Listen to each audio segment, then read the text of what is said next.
As you hear sounds coming up in your head, thoughts, you simply listen to them as part of the general noise going on, just as you would be listening to the sound of my voice, or just as you would be listening to cars going by or to birds chattering outside the window.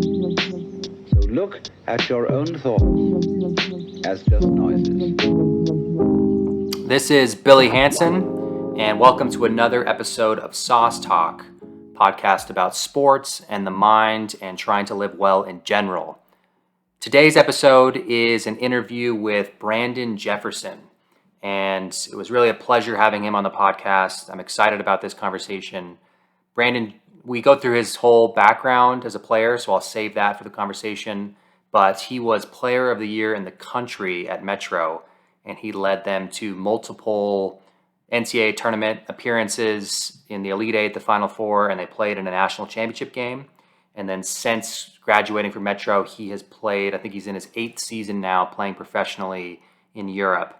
So we had some technical difficulties, unfortunately. We couldn't connect to my normal audio app, and so we recorded it over Zoom, which made it accidentally the first video podcast.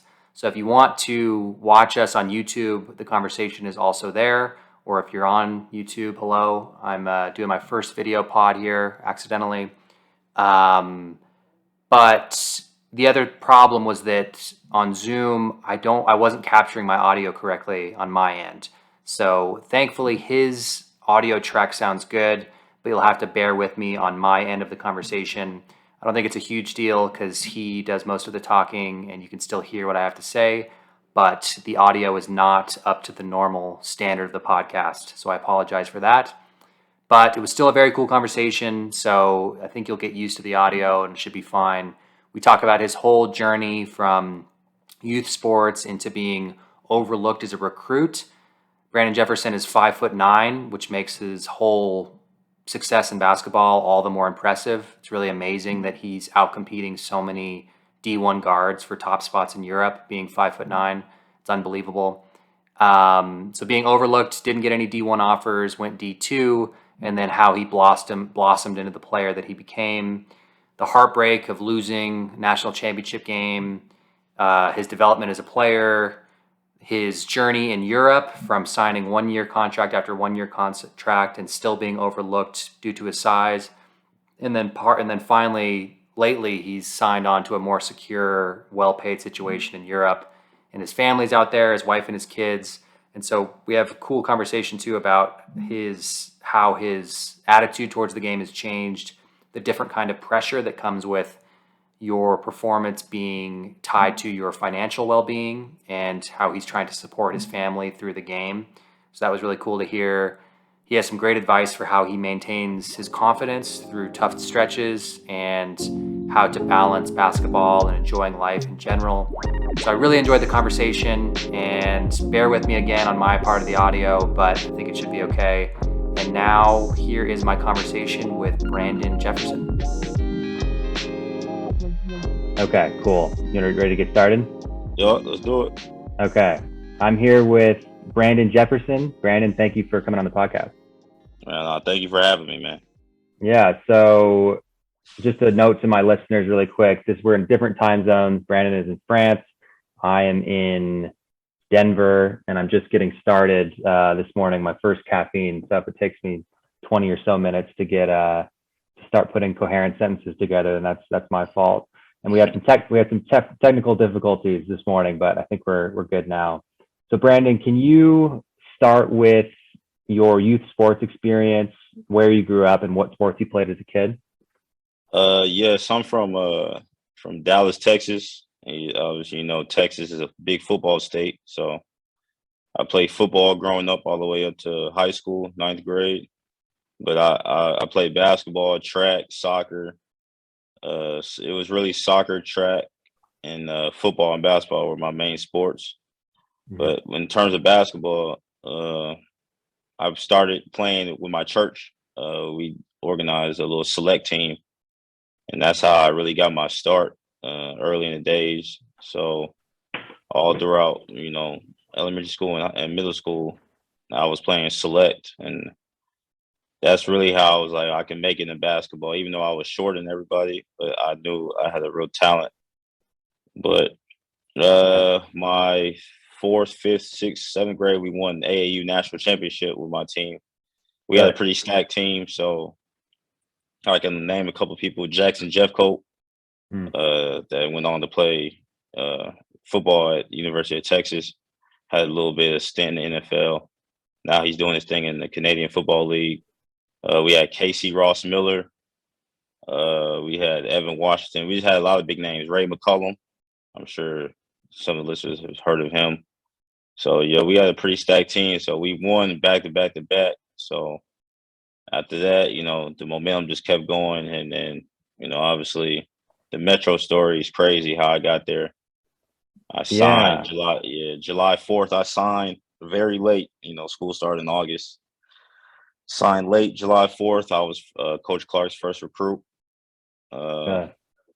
and the rest is history. It was just crazy how it Yeah. happened. So Yeah. I want to back up a little bit. So if you think back to when you were winning mhm. these AAU championships, Right. when you were that young, did you know you wanted to play college and professional basketball? When you're young, third or fourth grade, fifth grade, you just, play whatever your parents throw you in.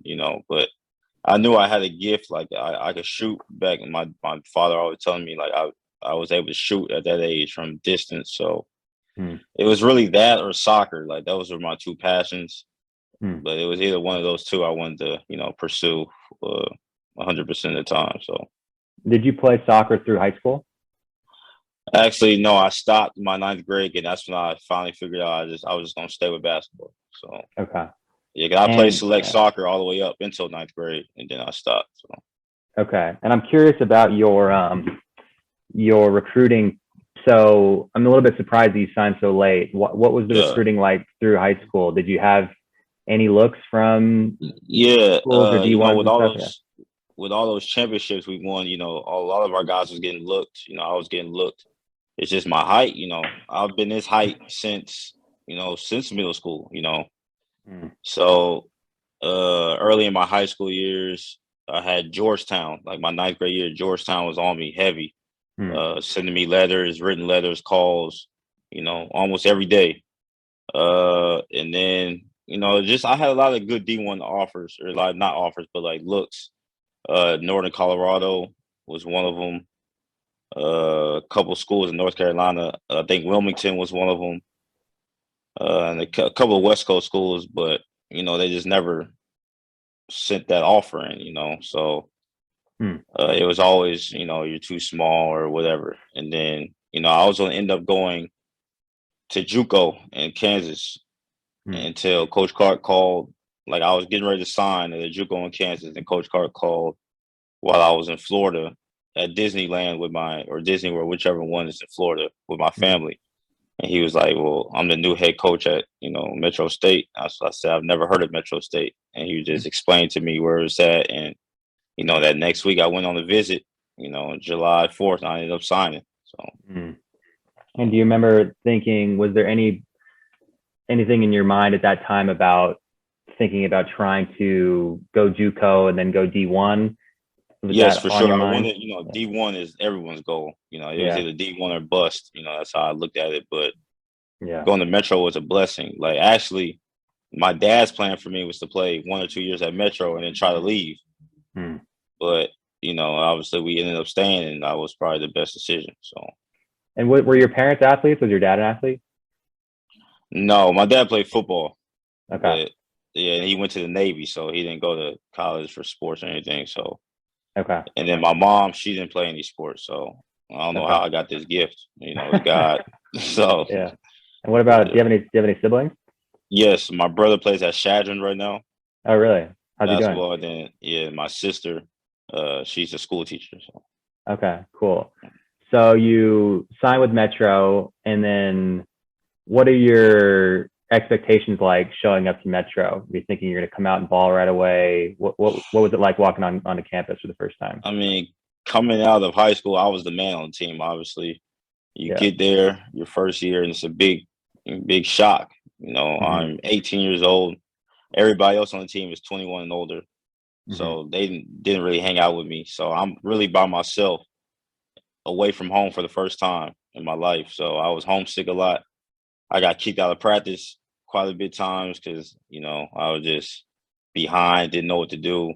So it's a lot of crazy stories about my freshman year. Like coach was ready to, I was ready to quit and coach was ready to like let me go. So Really? that year was a rough year, but I'm glad I made it through. You got kicked out of practice for, I'm curious, what, like just bad behavior or missing class, or what Yeah, was it? Yeah. individuals will be in individuals, and Mm. Coach Clark will be yelling at me. I'm like, yo, like, who are you talking to like that? I'm not used to somebody, yelling at me. That's not my, my family like that. So Mm. I'm like, yo, who are you talking to like that? And he's like, you know what, just get out of practice because I'm going through the motions, like not going hard. So Yeah. that's one example. Another example is I'm late to our meeting. Mm. So he's kicking me out or kicking me out the meeting. Like, don't show up. Just little things like that. As a freshman, you don't really take things that seriously. So it was a big wake up call. Okay. And I was going through your stats. Looks like you had, got playing time, played pretty well freshman year, but not nearly as good as you played later in your career. Right. So how did you guys do as a team freshman year? My freshman year, I believe we lost second round. I believe second round in the tournament. And what about the RMAC tournament? RMAC. I think we came in second place in RMAC. I think Mines finished first. Okay. That year. Okay. Yeah, Mines finished first. Yeah. That year they finished first. So. Okay. And then moving into your sophomore season, were you on better terms with the coach, wanting to stay? How was your attitude like going into sophomore season? So at the end of my freshman season, there was a big fight that happened with a recruit when he came on campus. And coach ended up kicking off 8 players. Really? And like me and 3 other players were the only players that stayed or like was able to stay on the team. So we had four returners going into that next season. So coach recruited 8 new players. So, I was a player that was been there already, even though I was only going to be a sophomore. So that was a big change, but that's what the program needed to, take that big step that we made. And, he brought in some great recruits and, we still had Jonathan Morse, we still had Reggie Evans and Paul Brotherson. Those were the upperclassmen. And then they had me as a sophomore. So, and then we brought in 8 new. Was that the recruiting class of McCarron and Kay? Yes, okay. that was their freshman year. That was a freshman, okay. And Deshaun Phoenix and all them. So Mitch wasn't able to play his sophomore year because he was ineligible because I guess he had got paid or something. I don't know. It was something that happened. So, but he was in practice every day, killing us as a scout team. So he helped us get better that year. But that was Nick, their freshman year. So that was a good nucleus right there. So. And then what happened as a team that year? It's hard to keep track of everything in RMAC. And then did you make the tournament that year? Yes, we made the tournament. We actually made it to Elite 8 that year. We beat Mines. They were number 1 in the country. We beat them in the regional final at 8th place to go to Elite 8, and we lost in Elite 8 on a buzzer beater to Montebello, a team I think out of Arkansas. But yeah, that year was a great year. We made steps. That was Reggie Evans' senior year and Paul Brotherson's senior year. So Jonathan Morse, he still had one more year after that. But yeah, we made it to Elite 8. That was my second year. So. Okay. And that was my freshman year at Regis, and I was, you were kicking our ass twice a year from then on out. Yeah. I don't think I ever lost to Regis my 4 years there. So no way. Yeah, it's crazy. Like now that Regis is competitive and like beating Metro and playing Metro, like thinking back to when I was playing, that was unheard of. You guys are so much. Yeah. You guys in my. You had what was your coach's name again? The coach that was there. Coach Porter. Porter, that's him. All right. Yeah. I like Porter, man. He's crazy, but I like him. Yeah, me too. Me too. Okay, so I want to talk to you about your junior season because you really took a leap personally that year. Yeah. So just so the listeners know, 15 points per game on 49% shooting, 42% from 3. What do you think? What was the difference for you personally between sophomore and junior year? I think the game slowed down for me more, and I actually started getting in the weight room. Okay. I started taking the weight room a lot more serious, working on my body on and off the court. And like I said, the game slowed down for me more. And, I I was comfortable in coach's system, and he had confidence in, he gave me more reign of what I can do. Mm. So, like you said, I took that next step. Jonathan Morse was a senior that year. We had a good senior group. Obviously, we lost in the national championship. Yeah. Which still hurts to this day. I want to talk to you about that, but yeah. Yeah. So first, let's go back to the RMAC championship though. Oh yeah, okay. So let's see. I think you guys were down 1, and you had the ball. And so I just wanted to take me back to that play, because you had this one-on-one isolation, step back, jump shot. Was there a play call? Was it just a clear up for you? How did that play go down, and how did you feel so confident just having the ball and taking the shot? Because I remember you had a lot of good players on that team, right? And it almost looked like you just no, I'm taking this one. Right. Let me take you back to the play before that. I was guarding Marcus Ayala from Fort Lewis. Okay. And we knew he was getting the ball because he's a go-to guy down the stretch. So I'm guarding him. I gamble for a steal, miss it. He gets the ball, makes a reverse layup. We call timeout. And I just feel Coach Clark's eyes staring at me the whole way to the timeout. So I'm just in my head like, man, I got to do something. So the play was really for me. He wanted me to get the ball and make a play, but I knew I wasn't passing at all. So, I just wanted to get to my spot, get the step back, get that's my go-to move. So I knew once I got a little bit of space, I felt confident in making it. So, J-Mo, Jonathan Moore set a good screen for me at half court, got that man off me. Then I got the matchup I wanted on the wing against Jared, it got to my step back, and made it. So, Nice. And but the play before, I knew I had to make a play after my defensive mistake. So, yeah. And for listeners, I'm linking in the show notes this episode, I'm linking that shot from YouTube so you can go watch the game winner. So then, let's move on to the tournament. Obviously, you guys had a great tournament and made it all the way to the championship game. I remember watching that game with my roommate from my dorm on CBS. It was a big deal.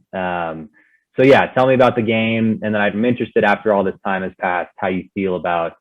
I know you guys were up 17, right? Yeah, 17 at one point. Halftime we was up, I don't know, 15 or whatever. But it was a big deal for sure. We was able to be with the D1 guys, because we was all in Atlanta. So that year they had D1, D2, D3 all in the same location. All together. So So the Final Four for D1 was there, which was, amazing. So we got to, tour everything with all the D1 guys, meet all those big time coaches that come, to the Final Four. Yeah. So it was really big time, man. But let me take you back to the game before that, when we played West Liberty and the Final Four game at West Liberty, and we played them in Kentucky. And, I felt like that was a championship game right there because, they was number 1 in the country, the highest scoring team in the country. I think they was averaging over 100 points a game. And they had the player of the year on their team. And, we was the big time underdogs, and I think we ended up beating them 83-76. We had 25 turnovers that game because, they pressed the full game. But, coach and everybody just, we was locked in. That felt good. And then, obviously we had to take a week off. And the next week is when we went to Atlanta. But yeah, man, to this day, I still think about losing. I think about the 1-and-1 free throw I missed when we was, I think we was up 1. Yeah, we was up 1. I got fouled. 1-and-1, missed the first one. And Nick K got the rebound. He got fouled. Then he missed the 1-and-1 free throw. And then I fouled the guy, and he made, both of his free throws. And then, we tried to get a shot at the end and missed. So, that moment right there made me take my free throws more seriously too. So ever since then, I've been shooting over 90% from the free throw line. That's really interesting. I was going to ask you that. So I looked at your stats, and you were, in the 70s, I think, for your first 3 years, right? Okay. Yeah, just not taking my free throws seriously, and it came back to, hurt us at the end. Okay. So, I just started, I got back in the gym. It was just, focus on my free throws. My senior year, I shot, I think, 93% from the free throw line. And I shot over 250 free throws that year. So which is amazing. So what did you actually do in the off season to work on the free throws? Was it just shooting a bunch of them? Did you change your routine at all, your mindset or Yeah, anything? no, I didn't change my routine. Man, I couldn't even tell you. It was just a mental thing, like just like these like win you games, free throws, turnovers, and layups win you or lose you games. So I Yeah. remember the first day of practice my senior year, Coach Clark reenacted that play. He put me at the free throw line with how many seconds left, and I missed the free throw again Hmm. in practice. And he was just like, I did that so you can like forget that moment and move forward. Hmm. And, that helped me a lot. So just, Hmm. not reliving that. So, because I take that loss on myself because that free throw, like I don't blame Nick. Nick had a shot after me and Yeah. he missed, but I'm the guard. I'm supposed to, lead us to that victory at the end with free throws. So, that's weighed on me heavy to this day, but I've gotten better from it. Yeah. Yeah. That was, I'm sure that was tough, but an amazing season either way, playing that game. Yeah. Right. Taking a quick break from the conversation to thank you for listening to the podcast. I really appreciate it, and I'm always happy to hear from people who are listening. So you can reach out to me at contact@billyhansen.net to connect or make a suggestion for a guest or give any feedback on the podcast. I would love to hear from you. My new book is out and available. It's called Harder Than I Thought, Easier Than I Feared, with the subtitle Sports, Anxiety, and the Power of Meditation. And the book is about my own athletic journey from youth sports through college basketball, and specifically some of the mental difficulties that I suffered from as a college athlete, and how the practice of meditation and working with a very skilled sports psychologist helped me recover from those difficulties. The book, I think, is a perfect resource to hand to a struggling athlete, an athlete who has fallen out of love with their sport or is dealing with a slump or a difficult time on the court or off the court or both. And hopefully an athlete who reads my book will put it down with a new perspective on their sport and will feel like they're not the only one who's gone through what they're going through. And there's some tips in there for how to get back on track and to find peak performance and joy on the court or on the field. So if you're interested, you can pick up a copy, billyhansen.net/book, and you can also find it on Amazon. Other ways to support the show is to smash that like, no, I'm just kidding, is to leave a review on Apple Podcast or Spotify. And I guess now you can subscribe to me on YouTube because this video will be there too, or at least this podcast. And if you've read the book and you liked it, you can leave a review on Amazon, which helps me find new readers. And the best way to stay in contact with my work is to subscribe to my newsletter, which you can find at billyhansen.net/newsletter. Thank you again for listening. And now back to my conversation with Brandon Jefferson. So then senior year, you went absolutely crazy. I'll read some stats off for the listeners. 22 points per game, broke the Metro single season scoring record, which is a big deal at Metro given the history of the program and how many good players have been there. 45% from both the floor and the three-point line, 92 from the line, and then you averaged 26 in the tournament, and you were player of the year in the country, right? Yes, I was, yeah. I got all 3 awards for player of the year. Jesus. Okay. So tell me, like, what happened that season? What was your mind like going through game by game by game? Yeah, like, obviously coming off that heartbreak, I was locked in. Yeah. From that summer on. And plus, I knew it was my last season. I was like, if I want to continue my career overseas, I got to do something, So I was just locked in. And then preseason awards came out, and I wasn't even player of the year in the conference. Who'd they give it to? They had Alex Herrera. Okay. Not even Derek White. Not even Derek White. Yeah. So, that pissed me off too. So yeah. I remember looking at it with my assistant coach. I remember it like it was yesterday. And he was like, well, here you go. That's your motivation right there. So yeah, that even gave me more, motivation for that whole season. So I just wanted to go out there and just destroy everybody. So yeah. And the tournament, that game, what did you make, the Elite Eight? No, we lost in the Final Four on a buzzer beater. Oh, your senior year? Okay. Yes. Yeah. Yes. Okay. And how does that loss compare with the championship loss? Just as heartbreaking or not quite? I don't know. I think I should have 2 national championships, to tell you the truth. Yeah. But, you got to have some luck, in the tournament. So, Yeah.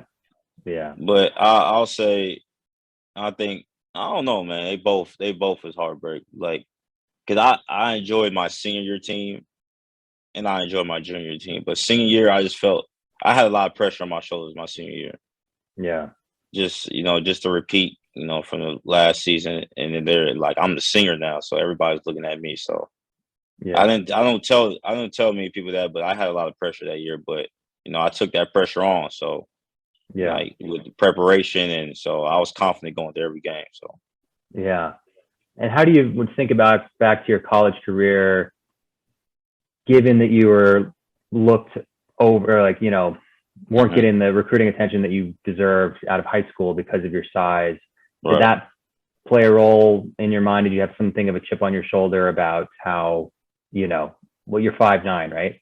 Right. Mhm. So how did that dynamic play into your motivation to have such a great college career? I just knew I had to do the extra things. I had to do extra things to stand out. Because I'm not going to get the benefit of the doubt being Mhm. 5'9". If I'm 6'6", people are already going to be like, all right, maybe he can play. They're going to give him opportunity. So I just had to go out there and do the extra things to stand out. And show people that I can play. I'm here to stay. But I mean, I still deal with it to this day. Playing overseas right now. Mm, Because I get looked over every summer. mm. And like all I need is that one GM, that one coach to believe in what I can bring to the table. And I could just show everybody, that I can play. So And so after your senior year at Metro, did you play in the summer league with the Nuggets?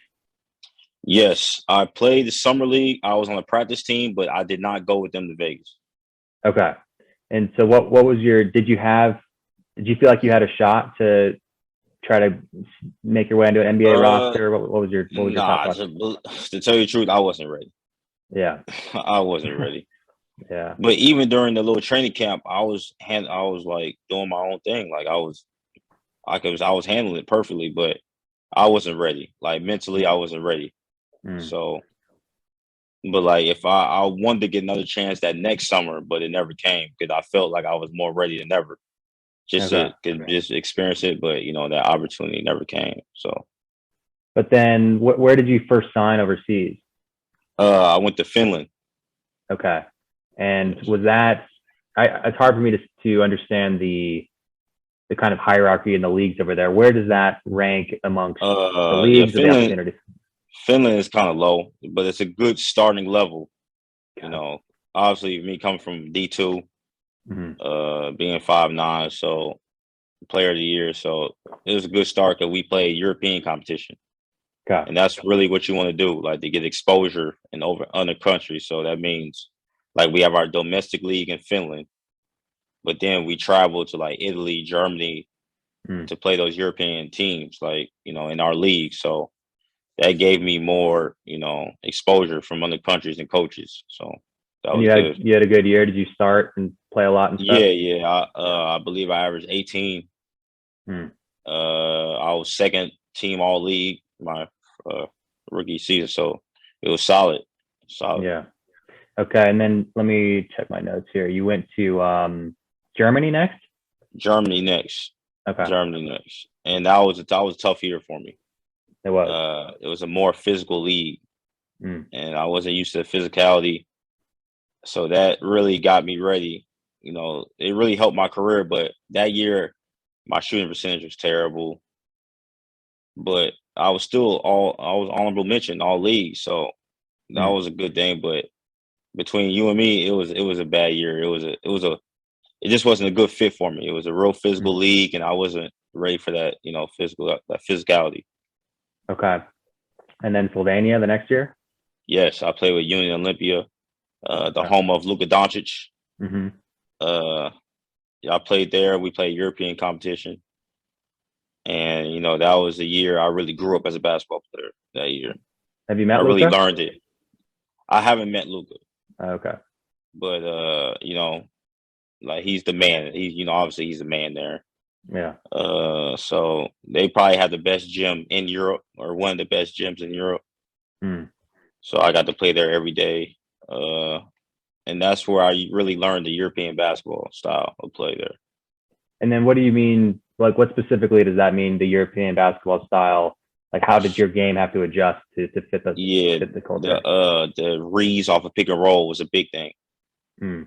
Like, what are you looking for when you come off a pick and roll? Like side pick and roll when they ice you, just stuff like that. Defensive schemes, and like that's what I mean when I say I learned, the European style of playing, like what coaches look for in winning, like just having good numbers, and you on a terrible team.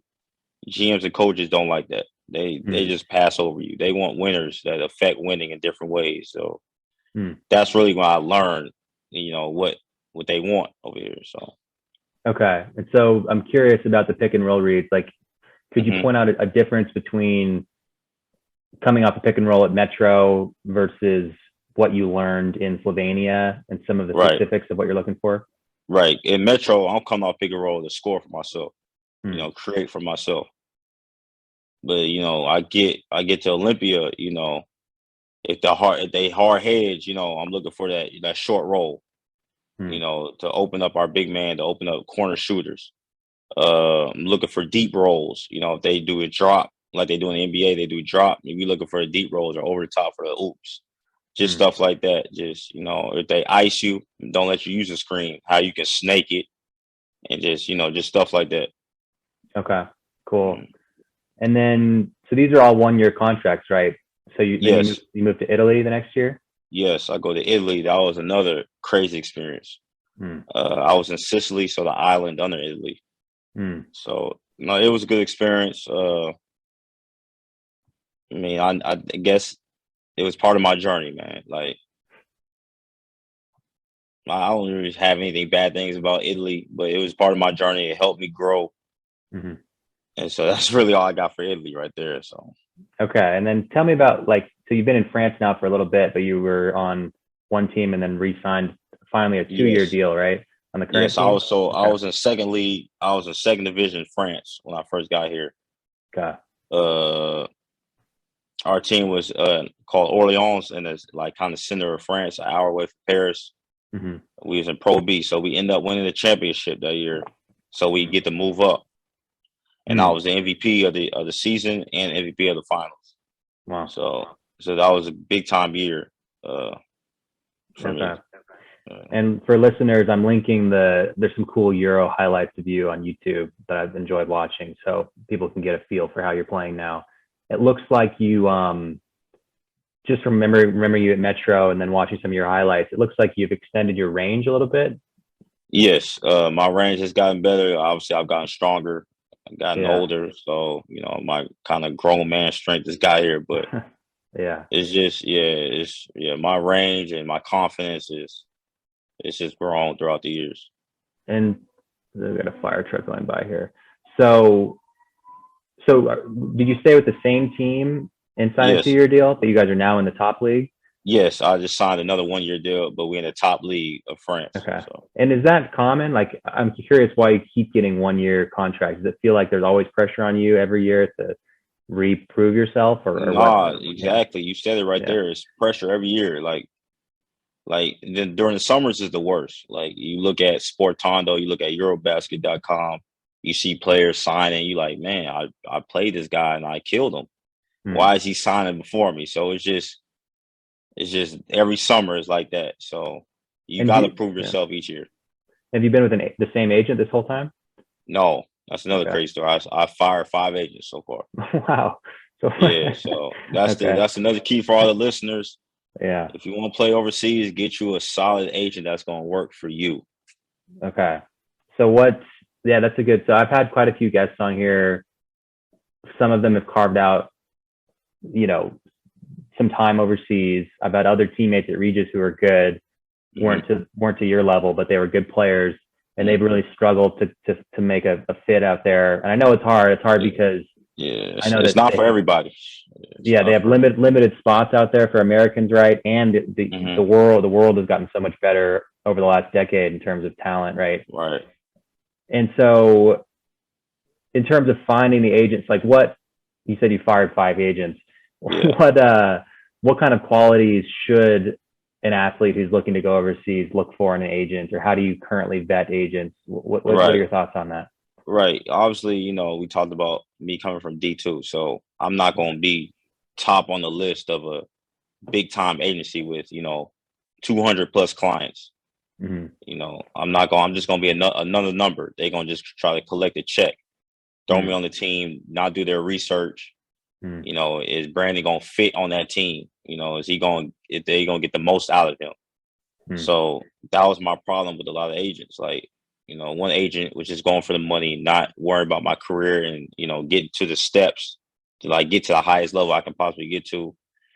But I can finally say now, after 4 or 5 agents, I'm with a great agent now. So Mm-hmm. he's helped resurrect my year or my career. So like we talked about Slovenia, we was a Euro Cup team, which is the second best league. Obviously, you got Euro League, Mm-hmm. and then you got the Euro Cup competition. Euro Cup was right under Euro League.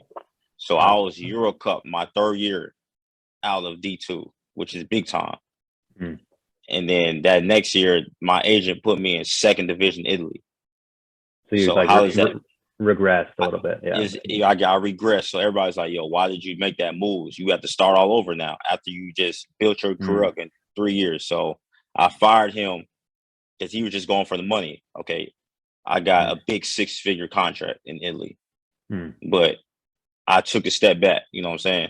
Mm-hmm. Yeah. So I had to, restart my career or basically start all over after I made tremendous steps in 3 years. So just stuff like that. And now my agent that I'm with now, he signed me in France, and now I'm just, continue to take them steps back up. So I'm back where I need to be. So I'm gonna keep going up.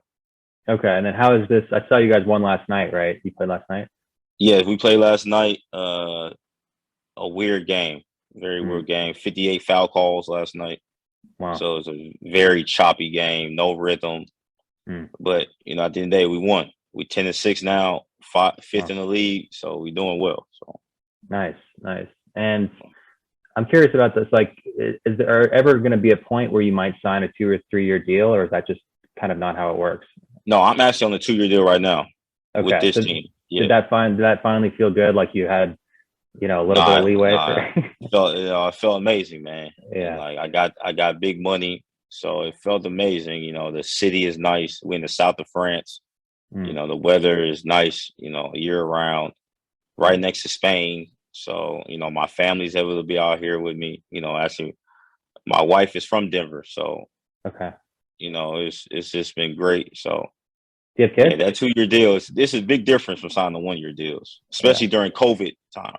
Like Mm. people forget about COVID. The money is down. Mm. Teams are using that as an excuse. Mm. In France, your contract is guaranteed.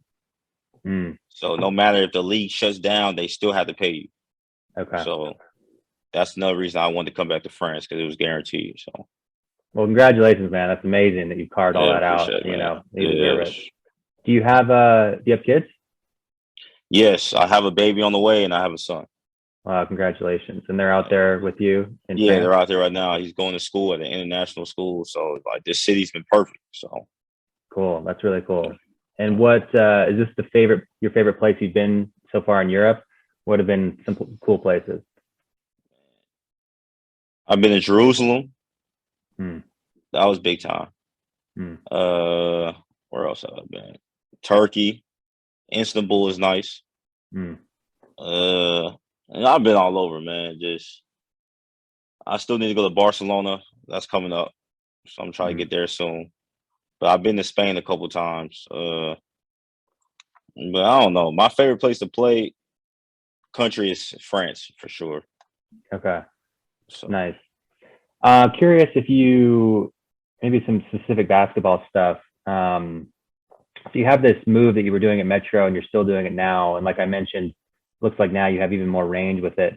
It's that crossover into a pull up over size. And every time you shoot it, it looks to me like a tough shot that wouldn't be high percentage. And somehow you shoot a really high rate at that. I'm right. curious how you think about that shot and if there's anything specific you do in your training to practice it or how you learned it growing up. How do you think about that move that you've had so much success with over time? That's just summer work.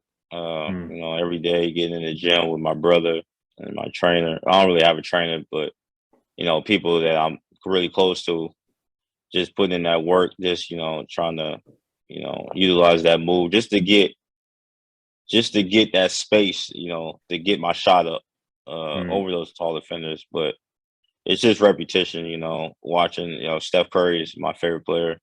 Mm. So I just kind of watch, what he does. Obviously he's the greatest shooter ever to me, well, to a lot of people, but I just watch how he just gets separation, and just try to put Mm. that into my game, being a smaller guy. So I gotta get that separation to get my shot up. Okay. Are there any skills or aspects of your training that you wish you would have emphasized earlier? Things that you've learned over time that you work on a lot now that you didn't emphasize early on? Yeah, I'll say a lot of band work, Okay. resistance and band work. I would have, emphasize that more when I was in high school and college, because we didn't Mm. do no band work in college. It was Mm. straight weights. But Mm. as I came to Europe, they don't really, they lift weights, but not as seriously as the States. Mm. They more band work, resistant work. So I would have definitely put that into my game Mm. earlier to make me quicker, more agility. So just stronger in the muscles that you don't really think about, like Mm. like my shoulders and another thing, a hip mobility. Mm. That's what I've been working on a lot. The hips is very important. So that's another thing I wish I would have implemented a long time ago. And is that through stretching or yoga or different? Yeah, Yeah. stretching, Okay. yoga with the bands, Mm. just a lot of getting on that yoga mat, just doing different exercises for the hips. Mm. There's a point when I started last year, I was sore for days just doing it once. So Mm. that's how much work I needed to do for my hips. So, Mm. Okay.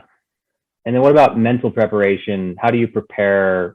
Do you have a routine for game day build up before a game, getting yourself ready to play? oh yeah, I got the same routine I've had for years.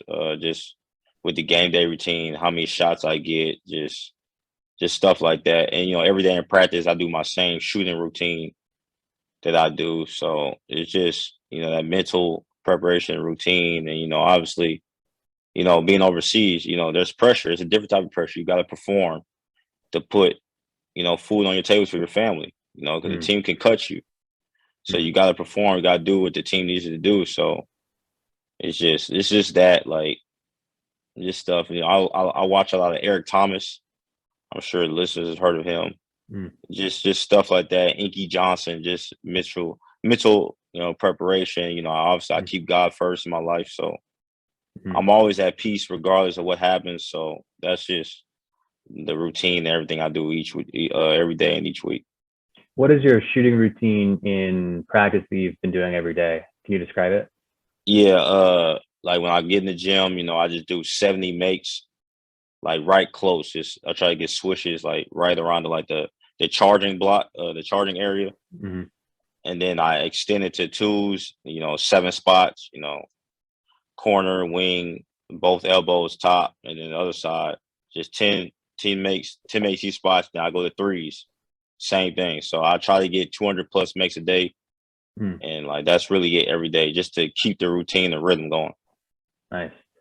I'm curious about what you said about how the pressure has changed, say from when you were in Metro to Hmm. now. Your performance is actually linked to Right, your financial well being, and you have a family and right. kids and stuff. So could you talk a little bit more about that, about dealing with that kind of pressure? Right, How do you handle that? Maybe you've had a couple of down games in a row, right, right. or you're going through a tough time. Is there anything that you do to try to keep level headed amidst that pressure? Yeah, it's just like you said, it's all about staying level headed. You hit it right there. Because there's gonna be ups and downs. Everything you do in life, there's gonna be ups and downs. Yeah. You can't get too high, you can't get too low. This year has helped me a lot because my family, my wife was here with me, so I can vent to her. Mm. So and she's like, "Yo, it's okay." And like, just feeling my daughter in her stomach and my son, like looking at them like they gonna love you regardless, you Mm. know, of your performance on the court. So, but you just go back when you have a bad game. You just go back to your work you do in the summer. Mm. You say you've done this before, like so. You just go back, sharpen up a couple things, and just I think confidence is key though. If you lose Mm. your confidence over here, it's gonna be a long year, and Mm. you probably going to end up getting sent home. Like if your Mm. confidence is that bad, so you just gotta always stay level headed, like you said, and then keep that confidence. Yeah, and that's easier said than done. Do you have, Yeah. in your experience, seeing players lose their confidence, maybe get sent home, and any struggles that you've had? Is there anything that you've noticed about how to try to keep confidence up in the midst of a tough time? Yes. When you have off time, and you're gonna get a lot of off time here, Mm. get your mind off basketball. Mm. Go do something else. Mm. Go to the city, go tour another city, go watch a movie, go bowling. Just get your mind off basketball, clear your mind, refresh. Mm. And then if you have the opportunity to go home, take that break. Go home for a couple of days. Mm. So just if it's basketball, you're gonna lose your mind, especially if you're playing bad. So you gotta take that mental break. That's very important, man. Like, Mm. yeah, that's what I've learned over my 8 years of being a professional. That's very important. Like, you gotta Mm. get your mind off basketball sometimes. Like, Mm. because you really gonna lose your mind if that's all you think about. Yeah, that's really good advice, and a little bit different from some of the kind of like rah, you've got to be working all the time advice. Right. I noticed that as a player too. My senior year, Yeah. I actually enjoyed life a little bit more and Yeah, that's wasn't. that's Yeah, like because life is short, man. Like yeah, you gotta think basketball is a game that you use it, you know. yeah. Obviously we have a passion for basketball, but like don't let it use you, you know what I'm saying? Don't Mm. lose your mind over this game. Like Yeah. remember there's more important things in life than basketball. Like Yeah. we love basketball, man. I'll be the first to tell you I love basketball. Mhm. But, like at the end of the day, it's just a game. Like, you see people dying every day. You know what I'm saying? Like you see people going to work, getting up 9 to 5, and they wishing they could do something else. And we blessed because we doing what we love Mm. and we getting paid for it. Mm. So that's how I look at it. So That's really great. Have your parents been able to come watch you in Europe much? yes, they've been here a couple times. So, Okay. but And are since they? COVID came, they haven't come. So obviously, but Yeah. they've been. And are they still in Texas? Yes, they both live in Texas. They're divorced right now, but they got a good relationship. But Cool. yeah, they both live in Texas. I have a home in Texas, so Okay. Nice. Um, so who are some of your favorite players to watch right now in the NBA?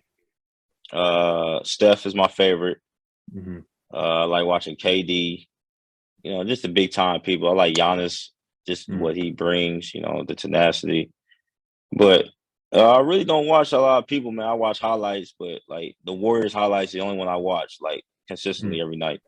So that's Okay. really the only team I really focus on. Do you watch much live in games? Do you have time for that or Yeah, not? I'll catch live games like after because obviously it comes on at 1 a.m. here during the Oh, week, yeah. like those East Yeah. Coast games.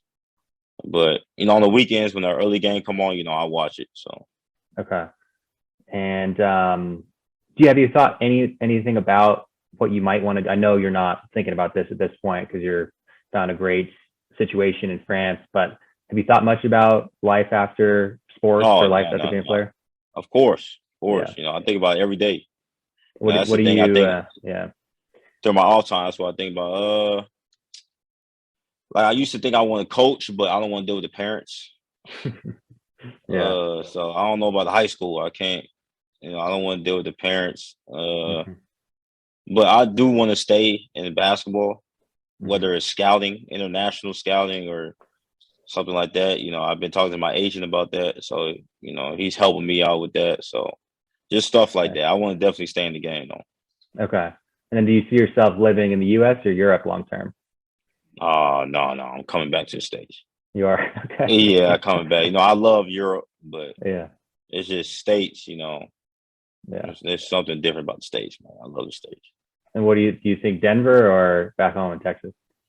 Like I said, my wife is from Denver. She's from Aurora, so Mm. I don't know, man. Maybe we might buy a house one day. So, but Texas for now. Texas. Okay, nice. What kind of music are you into these days? Oh, Drake. Yeah, you like the new album? Drake. Yeah, his album was all right. Mhm. I'm gonna defend him, but Okay. it was solid. J. Cole, I think J. Cole had the best album last year Nice. with the off season.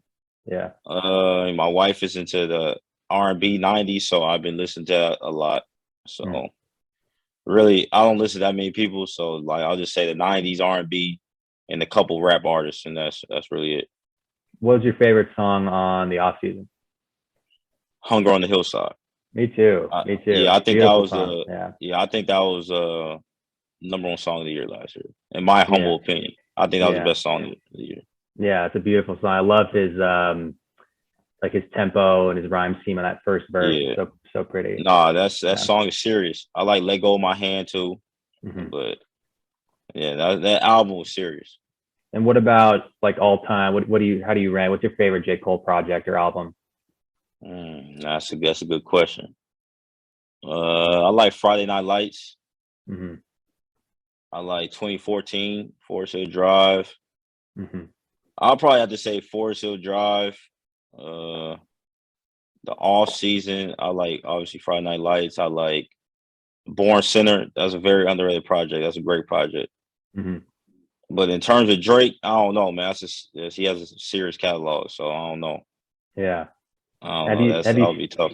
Have you seen either of them live? I seen J. Cole live in Denver. And that's when he first dropped Friday Night Lights. Really? Like Where was that? It was in Boulder, so it was at a small venue in Boulder. Wow. It was my freshman year at Metro. We actually snuck out to go to that concert. Like you snuck out a curfew or what? Yeah, because we had curfew. We snuck out, me and two other teammates, and we went to that concert in Boulder. Nice. And that's when Friday Night Lights was a week old, so he was still fairly new. So, but I've never been to a Drake concert. Okay. Yeah, I've seen Cole a few times. I saw him at Red Rocks with a teammate my senior year. That was right after Forest Hills. That was cool. But I know that concert was live. That was dope. Okay, last question, Brandon. Thank you for being generous with your time. I know we're a little bit past the hour here, but what is, if you could pick one, I know it's kind of a tough question, but your favorite basketball memory to date? It could be either on court or off court. Like what's the first thing that comes to mind? Favorite basketball memory? Man, no, that's a good question. I don't know, man. Just winning the championship in Pro B, being the MVP, like sweeping all the awards that year. That was big time. But I'll probably say my biggest basketball moment is being inducted to the Hall of Fame for Metro 2 months ago. So that's probably been my biggest, basketball achievement. That was 2 months ago. So were you back in Denver for that? No, my wife went back. I had a game that same day, so I couldn't make it. But yeah, so Coach Clark was able to induct me. So that was a big deal, man. That was pretty cool. That's cool. Nice. Okay, well, it's been really fun connecting with you, Brandon. Thank you so much for taking the time, and congratulations with all your success overseas. It's amazing what you've carved out, and with your new family and stuff. Yeah, it's really cool to see. So thank you. I appreciate it, my man. It's good catching up, and thanks for having me on the podcast. We're gonna do this again. Definitely. Let's do it. All right. Thanks, Brandon. All right, man. Take care. Bye-bye. Thank you for listening to the podcast. Another reminder that my book is out. Harder Than I Thought, Easier Than I Feared, Sports, Anxiety, and the Power of Meditation. So if you want to hear more about my story and learn about how I overcame some mental difficulties in college basketball through the practice of meditation and new attitudes and habits and a new culture my senior season, you should pick up a copy there. You can also support me by sharing this podcast or leaving a review on Apple Podcasts or Spotify. And you should subscribe to my newsletter, billyhanson.net/newsletter. Thank you again for listening, and I'll see you here for the next episode.